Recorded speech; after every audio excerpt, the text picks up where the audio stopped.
140-pound white Dogo Argentino, a face full of scars, 48 hours left to live, and one 9-year-old boy who refused to walk away. This is Ghost's story. 3 families saw him. 3 families walked away. 140-pound white Dogo Argentino with a face full of scars, sitting alone in the corner of the last kennel at the end of the hall.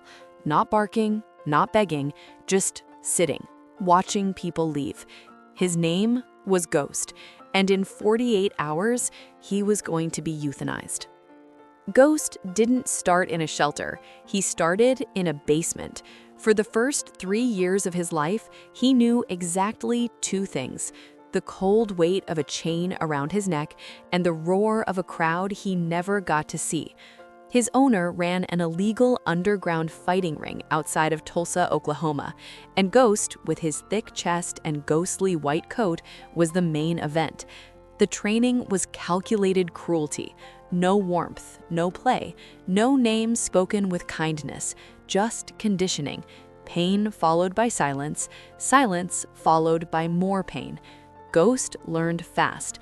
He learned that aggression kept him alive, that stillness invited punishment, that trust was a trap.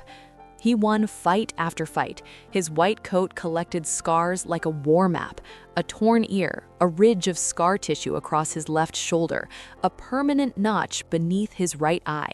He was undefeated for 14 months.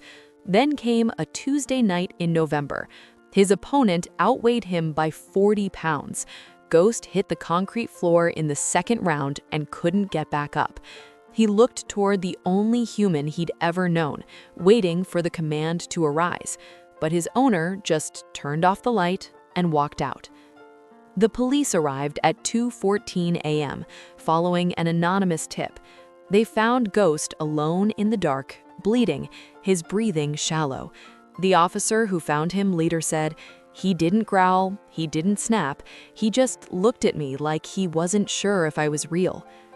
Ghost spent 6 weeks at an emergency veterinary clinic in Tulsa, then transferred to Riverside Animal Shelter.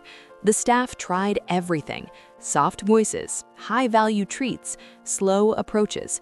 Ghost would retreat to the back corner of his kennel every time, his body rigid, his eyes blank. 3 families came, 3 families left. The shelter director quietly added his name to the euthanasia schedule. 48 hours. Daniel Mercer drove to Riverside on a Saturday morning for a completely different reason. He was there to donate food supplies, nothing else. He had no intention of adopting a dog. He'd just moved to a smaller house after his divorce. His 9-year-old son, Owen, was spending every other weekend with him, and Daniel was still figuring out what their new normal looked like. He was loading the last box from his truck when Owen slipped past him through the shelter door. By the time Daniel caught up, Owen was standing completely still in front of the last kennel at the end of the hall. Ghost was in the back corner, facing the wall. Owen didn't reach through the bars. He didn't make any sound. He just sat down cross-legged on the floor and waited. "Dad, buddy, we need to—" "Dad!" Owen didn't look up. "He's scared. We can't leave yet."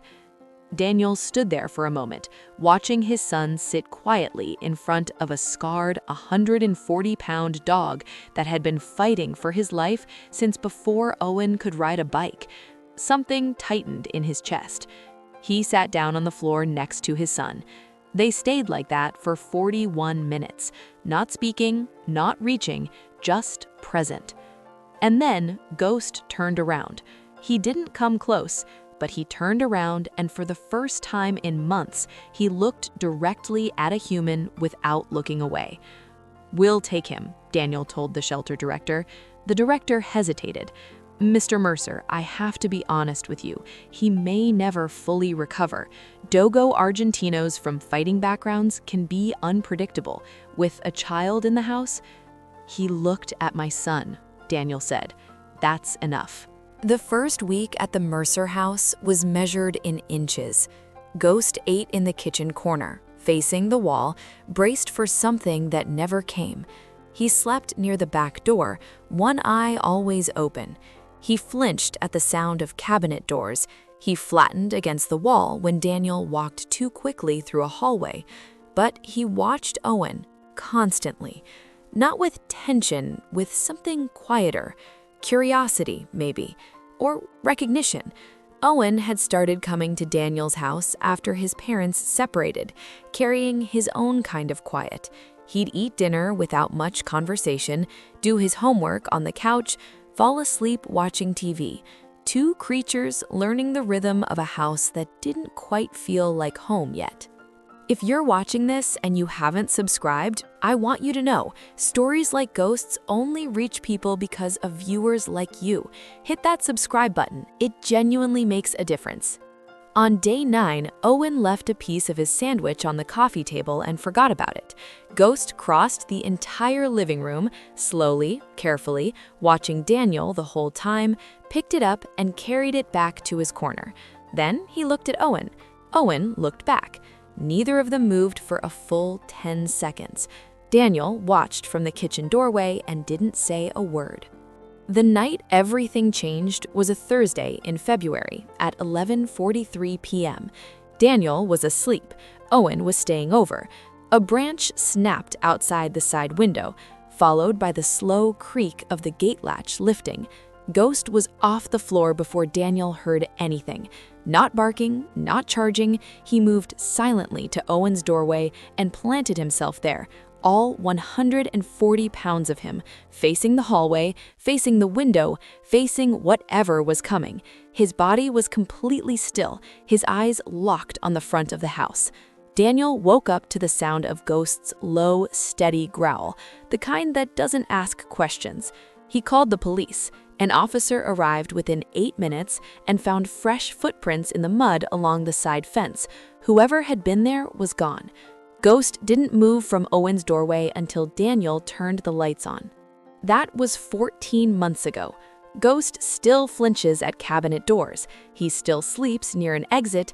Some nights, Daniel catches him standing at the window watching the yard, doing a job nobody asked him to do. But every Friday when Owen walks through the front door, Ghost is already at the entrance before the key turns, tail moving, eyes bright, the whole back end of him swaying. Owen drops his backpack and wraps both arms around Ghost's neck, and Ghost makes a sound, deep, rumbly, ridiculous, that Daniel can only describe as a sigh of relief. The dog who only knew survival has learned something new. He's learned that home isn't a place you guard, it's a place you come back to. Does a dog like Ghost choose his family, or does the family choose him? Tell me in the comments. I genuinely love to know what you think.